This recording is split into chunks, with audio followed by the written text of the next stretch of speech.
যে ভর্তি প্রক্রিয়াতে আমাদের এখন দুইটা পদ্ধতি প্রচলিত ছিল। এডমিশন বাই মেরিট আগে প্রচলিত ছিল, এখন সেটা কনভার্ট হয়েছে এডমিশন বাই লটারির মাধ্যমে এখানে বাচ্চাদেরকে ভর্তি করা হয়।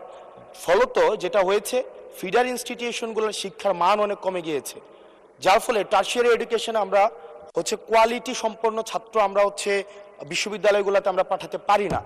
এখন মাননীয় মন্ত্রী মহোদয়ের কাছে আমার প্রশ্ন থাকবে, এই যে প্রাইমারি স্কুলে বাচ্চাদেরকে ভর্তি করানোর ক্ষেত্রে আমরা কি ভর্তি প্রক্রিয়াটা আমরা পরিবর্তন করব কিনা, নাকি এই যে এডমিশন বাই লটারির মাধ্যমে আমরা নিব এবং মেরিটকে আমরা সবসময় দমায় রাখবো, নাম্বার ওয়ান।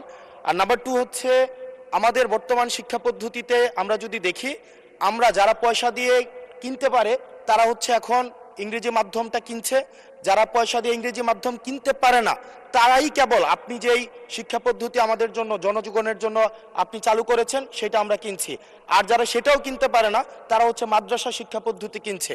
আপনার কাছে প্রশ্ন যে আমাদের বর্তমানে একটা দেশে এই তিনটা শিক্ষা পদ্ধতি যেটা অর্থনৈতিক অবস্থার উপরে নির্ভর করে চলে, এই তিনটা শিক্ষা পদ্ধতি জিয়ে রেখে আপনার কি মনে হয় যে আপনি একটা ইনক্লুসিভ শিক্ষা পদ্ধতি নিয়ে আমাদের দেশটাকে আগায় নিতে পারবেন? ধন্যবাদ।